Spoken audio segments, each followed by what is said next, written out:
Boards are actually beginning to use digital tools, data analytics, even AI to access better information and support more informed decision making.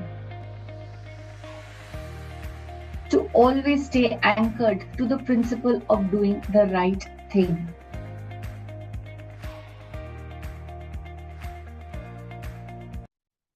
Hello everyone, this is Deepak from Desk Digital. Glad to welcome you to another important conversation. Lots of new updates happening in the corporate governance and around the world. Here at Desk, we support CXOs and governance professionals to help improve board activities, be it board meetings, evaluations, compliances, and other governance areas. For this episode, we are honored to welcome Ms. Vatsala Sameer as our guest today. Ms. Vatsala recently completed 15 years with Canara HSBC Life Insurance and is presently the Senior Vice President, Legal and Company Secretary. Her past experience also includes Max Life Insurance, BILT, and Escorts Group.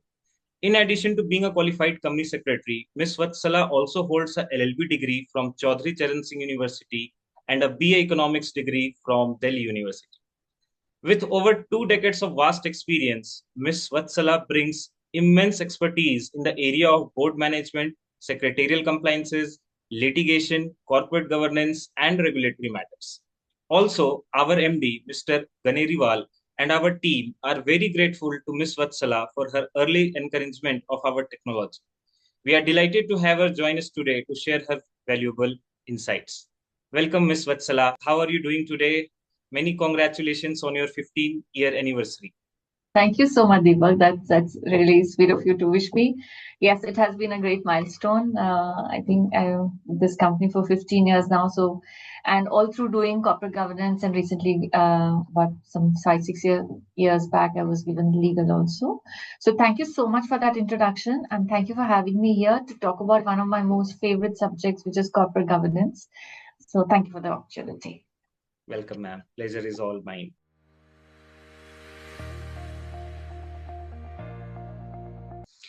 So to start with, I would like to ask you, over the years, we have seen increasing focus on diversity and participation in the boardrooms. From your experience, how do you see the role of a woman evolving at the board level today? So I think, yes, you're right. Diversity is increasingly becoming a focus area and an area of emphasis for all boards. Over the years, the conversation around diversity, you would have noted, has changed from just being a regulatory compliance to it being the need of the hour. In the initial years, in many markets, including India, the focus was driven largely by regulatory requirements to ensure compliance, ensure representation. And let me talk about diversity in a more, in a broader sense of the word. And increasingly, organizations are now recognizing that diversity, not only gender diversity, but also in terms of experience and professional background, actually strengthens board deliberations. Having varied perspectives on the board table often leads to richer discussions and a more balanced decision making process, you know. And today you would see that the boards are actually dealing with very complex issues. They're ranging from, cybersecurity to internal financial controls to sustainability. So therefore, it becomes all that much more important to have a diverse set of views, during a board meeting. So therefore, diversity becomes all that more valuable. Encouragingly, we are also seeing that women directors are now really contributing meaningfully across areas, not only in terms of compliance, but strategy, committee leadership, sustainability, all of those areas. I think they're doing very well. But overall, I feel the corporate India is really now serious about diversity at the board, and not just the corporate India regulators themselves. If you would see corporate governance guidelines, laid down by most regulators in various sectors in India, there is an ask, not a mandate, but definitely an ask of having diverse board in terms of numbers of years of experience, the background, even gender diversity. So I think for the best, but yeah, we are slowly and surely moving towards it. That's very insightful, ma'am. So, considering your extensive experience of more than 2 decades in the profession and over 15 years with Canara HSBC, you must have witnessed significant changes in governance practices. Could you highlight some of the key paradigm shift you have observed in how board function today compared to, let's say, around like 10 to 15 years ago? Hmm. Yeah, I have seen that period, yes. So if I look back 10 to 15 years now, Deepak, boards were often perceived as oversight bodies that you just have to make sure that the company is doing their compliances. Just focus on compliance and statutory responsibilities. Today, the focus of the board is so much more. These two responsibilities definitely remain critical. You cannot close your eyes to that. That's compliance and statutory responsibilities. But what has now increased is that the board is far more engaged in strategic discussions and long-term value creation. With increasing level of accountability on directors and stronger regulatory expectations also and stakeholder scrutiny. So if you're listed, you are under scrutiny of so many stakeholders, including the society. The role of the director today really carries more responsibility. Because directors cannot, and actually they need not, be involved in all operational details, there is much more stronger emphasis on robust governance frameworks. So, what a director wants while being part of a board is to ensure that there are proper risk management systems, proper internal controls, there are processes, there are reporting mechanisms, the control environment is healthy, and all of this is in place so that as a director, I'm able to fulfill my duties and my responsibilities towards the company. We are also seeing a lot of structure being brought into board process, be it evaluation, be it deeper engagement with management. Earlier, it used to be like, once a quarter, 2 hours, maximum one day. But now there is constant engagement with the management on emerging areas like technology risks, stakeholder governance. So even between two board meetings, a company secretary's life is constantly engaged, a director's life is constantly engaged, and it is really not a once in a quarter job anymore. So overall, if I am to summarize, I think the role of the board has primarily changed from monitoring compliance to providing strategic guidance while ensuring strong governance and risk oversight on processes. This answer was so beautiful. It was reflecting your 10, 15 years of experience as well. So Thank you. this was very meaningful.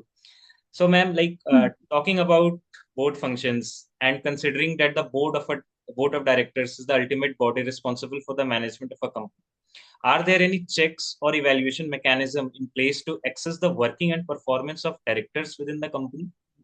Yes. So while there is a mandate under the Companies Act, but I feel that it's a very important aspect of board governance. While the board is the ultimate decision-making body, there are structured mechanisms in place today to assess its effectiveness and performance of individual directors. One of the key mechanisms is, of course, like I said, the mandate under the new, and not new anymore, the Companies Act in 2013, which had come, which calls for a formal board evaluation process where performance of the board, its committees, individual directors, even the chairman is periodically reviewed. This typically looks at aspects such as, participation in meetings, how prepared they are when they're coming, have they gone through the agenda or not, the quality of contribution to the discussions, and ability to provide oversight and strategic guidance. And then another layer comes through the committee structure. As you're well aware, now Companies Act and various specific sectoral regulations mandate a lot of committees to be created, rightfully so, because the scope has increased so much that the board needs to do effective delegation. So that is another layer, the committee structure. Particularly committees like Audit Committee, the Nomination Remuneration Committee, which enable more focused oversight of critical areas. For listed companies, and I can say for insurance companies, risk management committee and the investment committee are so important because we are after all handling money of policyholders, and this needs to be done in the right and ethical manner. Many organizations are also periodically engaged, you would have noted, they engage external experts, facilitators to conduct board evaluations. There are tools which maintain anonymity. Overall, I think the mechanisms ensure that the evaluation process remains effective, accountable, and continuously improving. And with the maturity of an understanding of directors of this evaluation process over the 10 years, past 10 years, or 12 years since the requirement had come in, I think now the corporate world, how corporate India has reached that level of maturity where this evaluation process is actually taken up very seriously. So I think that's a very good development and should help in improvements all across.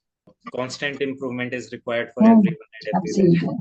In fact, if I may even, so for example, we have this process in place since 2013, but now increasingly our board has advised us to take it to the next level of maturity. So we are all like thinking about it now. Yeah, and it's very exciting to know such a great initiative from the board as well that it should evolve. Yeah, absolutely fine. So, ma'am, if you to look at the direction in which governance practices are evolving today, what do you think this could be the next big change in the secretarial space over the next 5 years? So let me just change that a bit. Not just secretarial, I give you an overall corporate governance piece, how it's small. I think there are three things. There will be three areas which are going to shape this next phase of corporate governance profession, if I may say. It could be for company secretaries, it could be for the directors, it could be for the companies also. First, I feel there will be an even more focus on sustainability and broader stakeholder expectations. And by sustainability, I do not limit it to environment alone. I mean the entire E, S, and G. Boards today are increasingly expected to look beyond financial performance, beyond compliance, and consider environmental, social, and long-term impact factors in their decision making. So while they're taking a decision, it's not just the paper in front of them which drives their decision anymore. It is also the overall environment and the impact that the decision can have in the future years. Second, Deepak, I feel that technology will play a much larger role in governance going forward. And you would know it better than anyone else. Boards are actually beginning to use digital tools, data analytics, even AI to access better information and support more informed decision making. These are the tools that everybody is using, and we must encourage everybody to use these tools these days. At the same time, a board is also, there's a need for the board, and in fact, they are also moving in that direction to strengthen their oversight on technology-related risks like cybersecurity and data governance, right? Yes. So, and of course, with the new laws and all coming in, this oversight and this focus area emphasis would only increase. Finally, I think the third factor would be the growing recognition that board effectiveness is not only about formal structures, but also about the boardroom culture, right? Which includes ensuring open dialogue, constructive challenging, and the right mix of skills and perspective across the board table. I think that's really important. Overall, I feel that governance is clearly moving towards a model that combines strong oversight, informed decision making, and a broader stakeholder perspective. Absolutely. Yes. If you to give one piece of advice to younger company secretaries who are beginning their journey in the corporate governance, what it would be? Okay. It's been a while that I actually cleared it's been 25 years now that I cleared my exams. But I would love to talk to company secretaries who are now coming into this profession.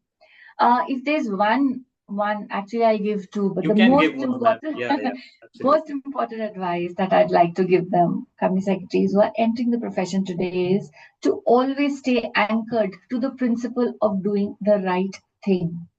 Always remember, you can never go wrong about doing anything that's right.